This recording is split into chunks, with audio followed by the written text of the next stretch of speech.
You're watching Alaska's news source.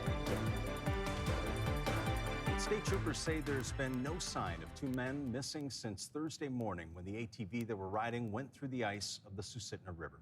32-year-old Sky Wrench Wasilla and 42-year-old Sean Kendall of Anchorage are both presumed to have drowned. Lauren Maxwell talked with two of Kendall's siblings today. Easygoing, funny, loyal. Those are some of the words everyone can agree fit 42-year-old Sean Kendall. Everyone you met, I think, ended up being his friend. You can look at, even the testaments on Facebook right now, on his Facebook page of Sean really touched all of these people that he came in contact with, and that was just Sean. Kendall came from a tight Anchorage family of 3 brothers and a sister. So that's all 4 of us, and Mom. They all graduated from West High School. He's described as the kind of guy who always showed up. He was just down for anything. It didn't matter what it was, really. Especially for family and friends. Later, he went on to become a telephone lineman, married his wife Gina, and had a son, Cohen, who turned 16 just days after his dad went missing. But his son, Cohen, was his number one. The news of what happened has rocked this family, who now waits to see if Kendall's body can be found. If he ever hugged the man, Oh, God.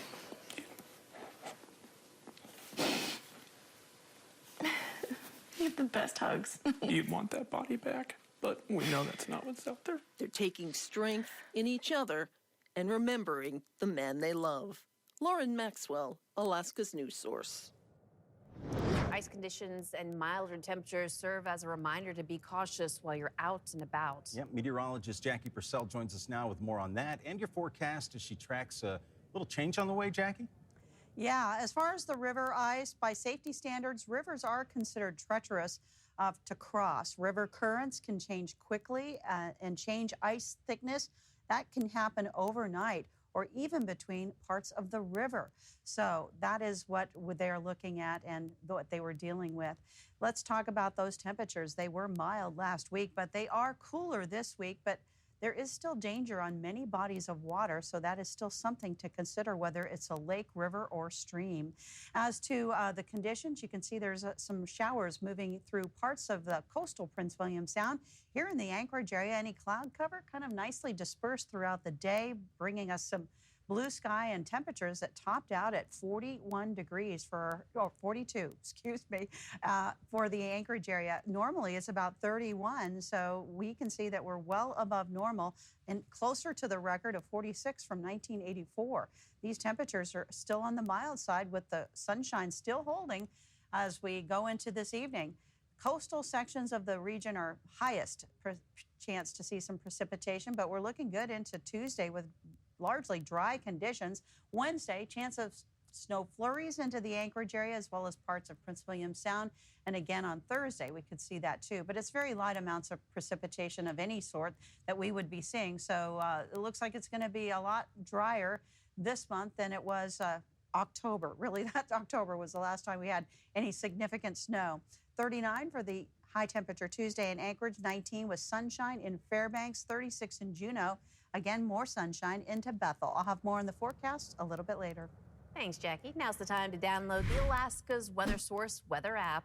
It's free and will keep you updated with important information and weather changes. Well, after an Anchorage man was sentenced to 100 years in prison for murdering his wife and 13-year-old daughter, their family talked to Alaska's news source about the difficult journey to justice. It's truly just tragic. And I'll be honest. Assistant DA Pat McKay Jr. explaining the difficult decision of accepting 40-year-old Tylen Feely's second-degree murder plea deal. Feely was sentenced to 100 years on Friday for the murders of his wife, Cecilia Tuanga, and his 13-year-old daughter, Nevaeh, back in November of 2019, when he shot and killed his wife in front of his daughter, made his daughter fill up a gas can, shot and killed the 13-year-old, and set the car on fire with both bodies inside. Much of the Tuanga family spoke during the hearing, including Cecilia's older brother, and he told Alaska's news source Investigates today about the moment that he says he saw his oldest niece reclaim her strength while speaking during Friday's hearing about losing her mother and her sister. And I'm so grateful because I realized in that moment, like, man, this girl's life is not going to be defined by what she lost. It's not going to be defined by our loved one that passed away. No, it's going to be defined by the things that she was taught by her mama, things that were taught, by her sister, and that's, love. Feely will not be eligible for parole for at least 55 years. It'll be just shy of his 90th birthday. Well, it's an event to guide Alaska Natives through times of change. That is a big discussion as the Tanana Chiefs annual convention is now underway in Fairbanks. And Adrian Peterson, he tells us planning for the future includes what to do about salmon population decline. Leaders from over 40 communities have come to Fairbanks to discuss issues such as declining fish populations and violence against youth. Members of Tanana Chiefs Conference say these issues challenge cultural values amidst a changing future. With the Yukon River salmon decline, our young people aren't able to fish anymore. This is the generation that isn't able to fish. It threatens our way of life and our culture. That's what UAF student Mackenzie Englishow, who's from Fort Yukon, says she sees happening in Alaska Native communities. It's a big discussion point for the more than 40 interior communities at this year's Tanana Chiefs Conference. While culture camps are helping preserve interior Alaska Native cultures, Englishow says that national decisions could threaten that. When I see this new administration pushing for things like Ambler Road or more oil production, it makes me very concerned. I know the young people, we don't want that road going through because we want to protect our way of life and our traditional homelands and waters and air. Last week, President Trump told Congress he was making progress on an Alaska natural gas line. Supporters like Representative Begich, who sent a video message, told Native leaders and communities development is an opportunity. These issues will be discussed throughout the four-day convention, with elections taking place on Thursday. Adrian Peterson, Alaska's news source. Democratic Senator L.V. Gray Jackson is proposing a bill that would codify into law rights for homeless Alaskans, including the right to take shelter in public places if they're not obstructing traffic. The Alaska Beacon reports this comes after nearly 100 homeless Alaskans died outside in the past 2 years.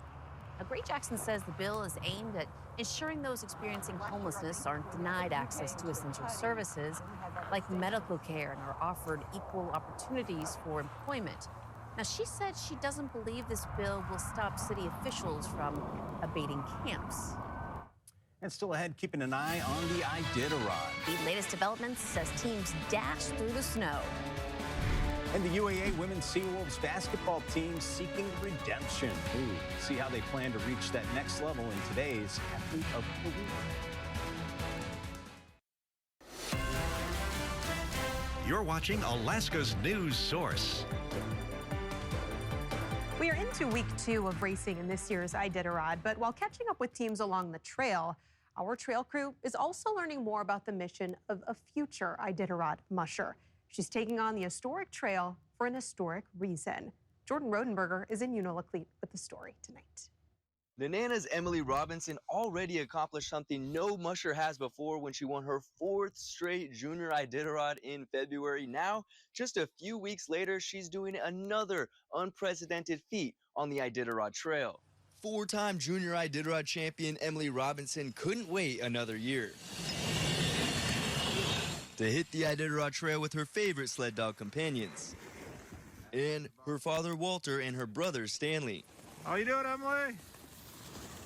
But this run from her hometown in Nenana to Nome isn't just about training for next year's Iditarod. We are embarking on the old Serum Run Trail. The 17-year-old musher is taking on a similar route to that of the 1925 Serum Run, also known as the Great Race of Mercy on its 100th year anniversary. We've started from our house in between Fairbanks and Nenana, and now we're here in Tanana, and we're going to make our way over to Nome.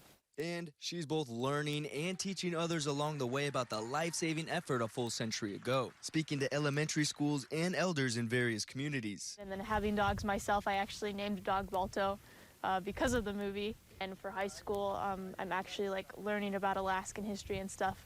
And back in the day in 1925, this was like the moon practically living here in Alaska. And it was just very uncharted territory. And so to have all of the dog teams that took the Serum to Nome and that sort of thing, it was quite the event and quite like the expedition. And is getting the full Iditarod Trail experience, throwing unforeseen challenges along the way like the sandstorm the Robinsons captured on video while traveling near Tanana. Well, it was quite the adventure going through that.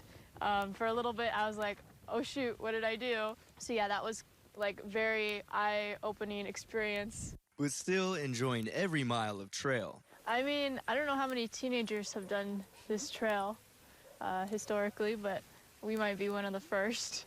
But yeah, it's just a very cool experience being out here with my dog team that is, you know, run races or is going to be my future race team. And so yeah, it's just very cool running with my dogs on this very historical run. It's just nice that it's not 40 below like it was 100 years ago. And you could follow the family on their journey on their Facebook page, Robinson Racing Kennel, as I'm sure we'll be talking a lot more about Emily Robinson in future Iditarods. Reporting from the trail, Jordan Rodenberger, Alaska's news source. Very cool. Looking forward to seeing what she does next year. All right, quick look at that live GPS tracker now. This is, as we like to tell you, available on Iditarod.com with an Iditarod Insider subscription. Jesse Holmes out front, but still needing to finish up one of his mandatory rests. Matt Hall and Paige Drobny also out of Eagle Island for the second time. They've completed their 8 and 24-hour rests. Behind them, Mitch Seavey, the 3-time champ, does remain at that checkpoint. Michelle Phillips, Mila Porsid, Nick Petit closing in on that stop. Well, join us on the late edition at 10 with more from Iditarod 53. Thanks for listening. Click subscribe so you can get the latest podcast from Alaska's news source automatically. And stay up to date with breaking news and in-depth reporting available for free 24/7 with the Alaska's news source app.